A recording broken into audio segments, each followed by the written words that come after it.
नमस्कार, शर्मा जी के विचार के माध्यम से आज मैं फिर से आपके बीच आया हूँ।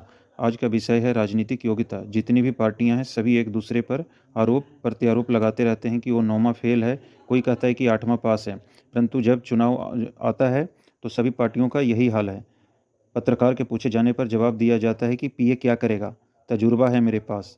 ऐसा बिहार के डिप्टी सीएम बोल चुके हैं। मैं उनसे और उन तमाम नेताओं से पूछता हूं कि जब कभी भी राज्यसभा या लोकसभा में यदि कोई भी बिल योग्यता के आधार पर आप सभी मिलकर पास करते हो, चाहे वह एक चौकीदार का योग्यता हो या एक आईएएस बनने वाले का, आज़ादी के बाद से समय-समय पर उसे बढ़ाया गया। ज़रूरी पड़ा और जनता की आवाज़ को सुनते हुए मोदी 2.0 यानी दूसरे कार्यकाल में धारा 370 को भी संशोधन कर बदला गया।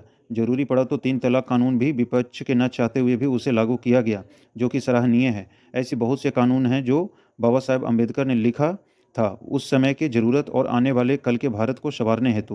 परंतु जब भी उससे समाज में दिक्कत महसूस किया गया, तो उससे संशोधन कर आज़ादी के बाद जो भी प्रधानमंत्री बने, उन्होंने समय-समय पर बदलाव लाया।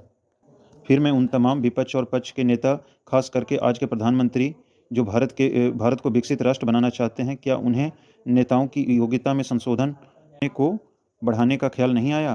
क्या एस जयशंकर जैसे सभी नेता होते तो देश देश के विकास में बल नहीं मिलता? ऐसा मैं इसलिए कह रहा हूँ कि आपके पास उनके जैसा योग्य नेता की कमी है, इसलिए उन्हें ही लाया जाता है। देश में शिक्षित तो बहुत हैं, परंतु उनके पास पैसा, पावर और आम जनता को फ्री स्कीम में बहला-फुसलाकर उनका वोट ले लिया जाता है। यदि मेरा कथन एस जयशंकर के ऊपर सही तो यह वही कहावत है कि हंस के बीच में बगुला।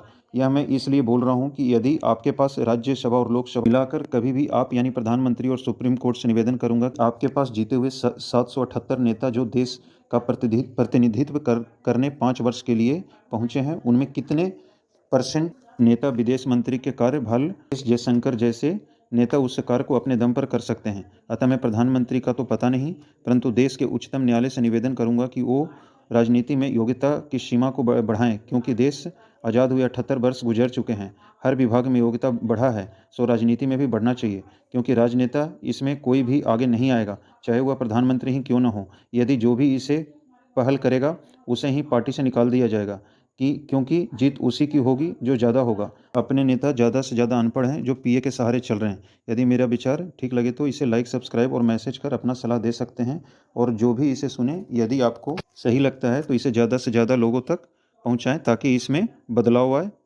इस पर मैं आपके विचार के माध्यम से और यूट्यूब के ज़रिए चाहूँगा कि जो हमारे देश के मीडिया एकजुट होकर जुड़े, तो यह मुहिम कामयाब होगी। हम सभी आम जनता पेट के लिए तो बहुत कुछ करते हैं और कमाते हैं, उसी में 2 पल अपनी धरती माँ के लिए भी निकाल कर इस मुहिम से जुड़े। Thank you. जय हिंद, जय भारत।